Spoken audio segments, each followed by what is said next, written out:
It started early.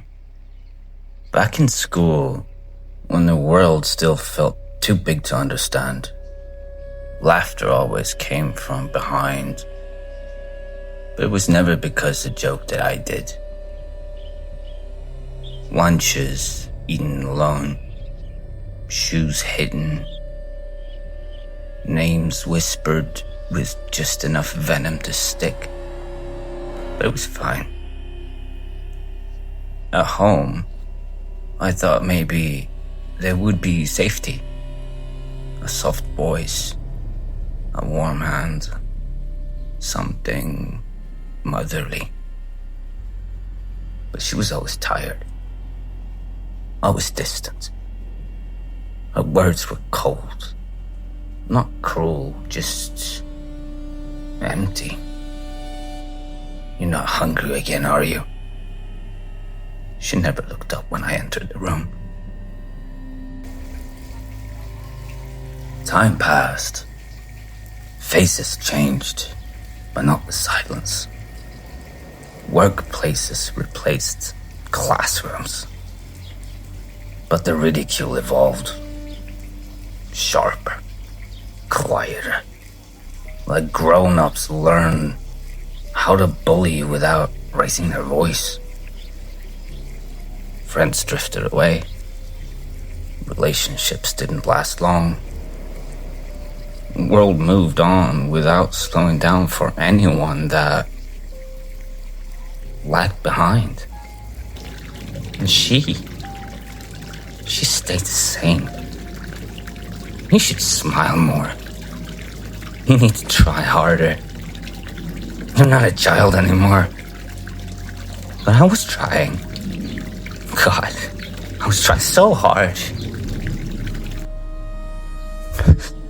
Then came the dreams. Not dreams. Things. Waking up frozen, unable to move. As something crept across the ceiling. Not crawling, but flowing. Eyes. Dozen of them. Blinking open in the dark.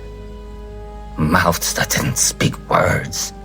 Just ideas. And even during the day, they started to appear. In reflections. In shadows. In corners. And they whispered. She doesn't care. She regrets you. You don't belong here. Covered the mirrors. Turned off all the lights. But the voices got louder. I tried. I went to a doctor. They called it major depressive disorder with psychotic features. They gave me a prescription, pamphlet, and a forced smile. This might take a few weeks to balance it all out. Weeks. Weeks of nausea, of sleeplessness, fog. Weeks of trying to feel something. Weeks of staring at her. Hoping maybe this time she'd see it. I sat across from her. Told her I was scared. Told her I didn't feel real anymore. Told her the voices were getting bolder. She just sighed. You always say that. Grow up. And I just laughed. Not because it was funny, but because I realized how quiet the house had become. Even the walls had stopped listening. I don't remember what I said next. Maybe I just stared too long. Maybe I cried. Maybe that's what set her off. She stood up. First time in years I saw her actually looking at me. You want the truth? I never loved you. Not really. I didn't want a son. I just did not know how to get rid of you. Silence. My heart didn't beat. The voices didn't whisper. Even the shadows went still.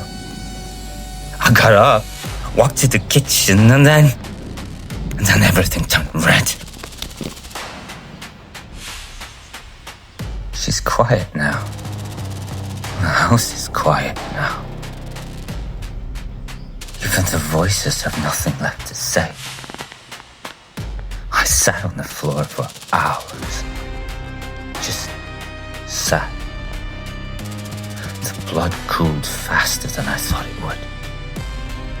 I looked at my reflection in the oven door. It looked back and just nodded back. I'm not crying. There's nothing left to cry with. And now, I know what comes next. Not because the voices say so, but because it's the only thing that makes sense anymore. I just wanted someone to love me. Just once.